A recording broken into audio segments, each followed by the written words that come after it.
8 लाख के डकैती में वांछित 5 आरोपी गिरोह में सरगना, उनके प्रेमिका और एक साथी सहित 3 डकैत गिरफ्तार कर उनके कब्जे से डकैती के 44 लाख रुपए बरामद किए। पिस्टल की नोक पर 60 लाख रुपए की डकैती कर रुपए से भरे बैग को छीनकर भागने वालों में एक महिला सहित 3 को गिरफ्तार कर लिया गया है।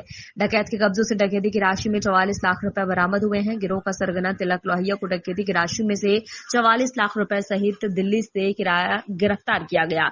गिरोह के सरगना से पीड़ित को झांसा देकर सुनियोजित षड्यंत्र रचकर आरटीजीएस के बहाने रुपयों को एकत्रित कर वारदात को अंजाम दिया गया।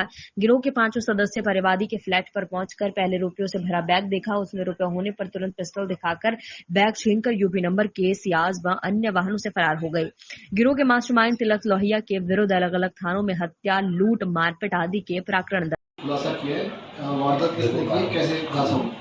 9 तारीख को परिवादी चंद्रशेखर के साथ में आरटीजीएस के माध्यम से पैसा बैंक अकाउंट में डालने की षड्यंत्र रचकर कुछ लोगों ने उसके साथ में लूटकारी की। जैसे ही परिवादी ने सूचना दी, उसके बाद जिला लेवल पर पूरे पुलिस कमिश्नरेट में ए श्रेणी की नाकाबंदी कराई गई और टेक्निकली उन मुलजिमों को ट्रेस करने की सीसीटीवी फुटेज इत्यादि के माध्यम से प्रयास आरंभ हुए।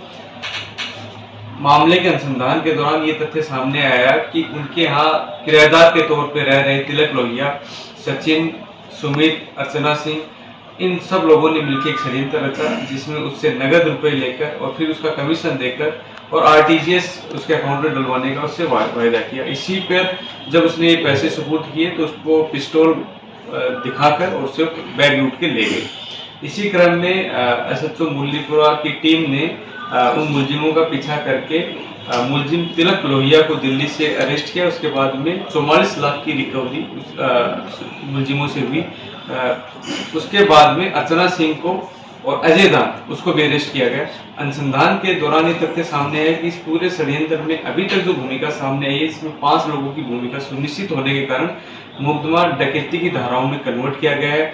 जिसमें अजय दान है, इसको बैंक का मैनेजर बताया गया, जिसका ये विश्वास दिलाने की कोशिश की गई कि यही व्यक्ति है जो आरटीजीएस के माध्यम से पैसा ट्रांसफर करेगा। ऐसे में 3 मुलजिमों को पुलिस ने गिरफ्तार कर लिया है। जो तिलक लोहिया है, इसका पुराना जो क्रिमिनल रिकॉर्ड हमने निकाल के देखा तो इसके खिलाफ आर्म्स एक्ट के और हत्या के प्रयास के 3 ऐसे प्रकरण पहले से भी दर्ज हैं। तिलक लोहिया